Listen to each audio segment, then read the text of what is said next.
بسم اللہ الرحمن الرحیم۔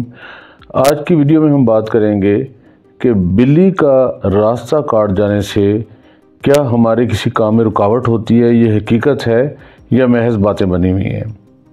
ہمارے معاشرے میں عمومی طور پر یہ سمجھا جاتا ہے کہ کالی بلی خاص طور پر اگر راستہ کاٹ جائے تو ہمارے کام نہیں ہوتے، راستے میں رکاوٹیں ہوتی ہیں، اس سے منفی قوتیں ہیں جو رکاوٹیں ڈالتی ہیں اور وغیرہ وغیرہ وغیرہ۔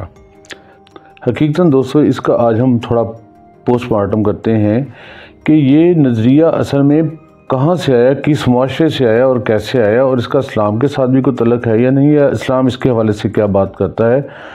تو اس کے اوپر بڑی مختصر سی ہم بات کریں گے تاکہ لوگوں کو سمجھ آ جائے اور ہم ان چیزوں سے اگر نکل سکتے ہیں تو نکلیں۔ تو اس سلسلے میں دوستو یہ ہے کہ کہیں پہ بھی سائنس میں، مشاہدے میں یا کسی تحقیق میں یہ بات ثابت نہیں ہوتی کہ بلی یا خاص طور پر کالی بلی اگر راستہ کاٹ جاتی ہے تو اس سے کوئی ہمارے کام میں رکاوٹ پیدا ہو جاتی ہے۔ ہمیں دیکھنا ہے کہ یہ اصل میں نظریہ ہمارے پاس آیا کہاں سے ہے۔ اس کا ماخذ اگر پتہ چل جائے گا تو ہمیں پتہ چل جائے گا کیا ہوا۔ دیکھیں مصر سے یہ یا یونان سے، مصر اور یونان یہ دو تہذیبیں ہیں جہاں سے یہ معاملات شروع ہوئے۔ اب وہاں پر جانوروں سے محبت کی جاتی تھی، خاص طور پر بلیاں پالی جاتی تھی اور بلیوں کو مقدس سمجھا جاتا تھا۔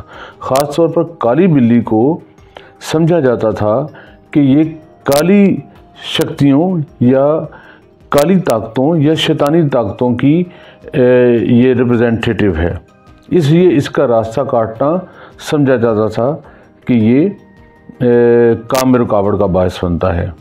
یوں آہستہ آہستہ یہ بات پھیلتی چلی گئی اور لوگوں تک پہنچتی چلی گئی۔ اب یہی نظریہ بعد میں برِ صغیر میں بھی رائج ہو گیا۔ برِ صغیر میں کے لوگوں نے بھی، جو کہ پہلے ہی بہت توہم پرستی کے حوالے سے یا میتھالوجی کے حوالے سے یا میتھوں کے حوالے سے ان کے اوپر بلیو کرنے والے لوگ تھے، حقیقت سے دور رہا کرتے تھے بعض دفعہ، تو ان لوگوں نے بھی اس عقیدے کو منوعن تسلیم کر لیا اور اس کو نحوست کی علامت سمجھنا شروع کر دیا، جبکہ کالی بلی یا کسی بھی بلی کے راستہ کاٹنے پر اگر کوئی آپ کا کام رکتا ہے تو وہ محض اتفاق ہے، اس کا حقیقت کے ساتھ کوئی تعلق نہیں ہے۔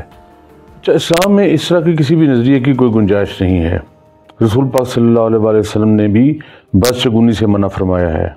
آپ صلی اللہ علیہ وسلم نے فرمایا کہ بدشگونی لینا کفر ہے یا ایک برا عمل ہے یا شرک ہے، بلکہ اس کو جو حدیث ہے پراپر وہ یہ ہے کہ بدشگونی لینا شرک ہے۔ یعنی اس کی وضاحت یہ ہے کہ اگر آپ سمجھ لیں کہ اللہ کے علاوہ بھی کوئی اور ایسی علامت یا ایسی چیز ہے جو آپ کو نفع یا نقصان پہنچانے میں قادر ہے تو گویا آپ شرک کے مرتکب ہو رہے ہیں۔ اسلام تو ہمیں یہ سکھاتا ہے کہ جو کچھ بھی ہے وہ اللہ کے حکم سے، اس کے اذن کے ساتھ ہوتا ہے اور اس کی مرضی کے ساتھ ہوتا ہے۔ وہ جو چاہتا ہے وہی کرتا ہے، نہ کوئی جانور، نہ کوئی انسان، نہ کوئی اور چیز آپ کو نقصان پہنچا سکتی ہے جب تک کہ اللہ نہ چاہے۔ اور اگر آپ سمجھتے ہیں یا کوئی ایسی مت ہے جو کہ اسلام کی روایات کے یا اسلام کے احکامات کے خلاف ہے، جیسے کہ کالی بلی کے راستہ کاٹنا، تو بہتر یہ ہے کہ آپ اللہ پر توکل کریں، تقویٰ کریں، اللہ تعالیٰ پر توکل کریں اور اپنے کام کے لیے نکل جائیں۔ ٹھیک ہے، زیادہ سے زیادہ آپ یہ ہے کہ اللہ تعالیٰ سے شیطان کے شر سے اللہ تعالیٰ کی پناہ طلب کریں۔ زیادہ سے زیادہ یہ کریں کہ آپ بلکہ یہ یقیناً کریں کہ اللہ تعالیٰ کی پناہ طلب کریں شیطان کے اور شیطانی چیزوں کے اور شیطانی اعمال کے شر سے۔ تو گویا اس کا حاصل گفتگو یہ ہے کہ اللہ، اسلام، قرآن اور رسول پاک صلی اللہ علیہ وسلم یہ ہمیں توہمات سے نجات دلانے کے لیے احکامات دیتے ہیں، نہ کہ توہمات میں اپنے آپ کو پھنسانے کے لیے۔ ایسے تمام توہمات سے باہر نکلیں، اور اگر آپ کے ذہن میں بھی کسی قسم کی کوئی ایسی چیز ہے جو آپ سمجھتے ہیں کہ جو روایتیں چلی آ رہی ہیں اور اس کی کوئی نہیں، تو وہ آپ ہمیں آگاہ کریں اور ہم اس کے متعلق آپ کو تحقیق کر کے بتائیں گے یا اپنے علم سے بتائیں گے جو کچھ تھوڑا بہت ہمارے پاس ہے کہ یہ کہاں سے روایت چلی، کیا اس کا کوئی حقیقت سے تعلق ہے یا نہیں۔ بہت شکریہ ویڈیو دیکھنے کا۔ اللہ تعالی ہم سب کا حامی و ناصر ہو۔ خدا حافظ۔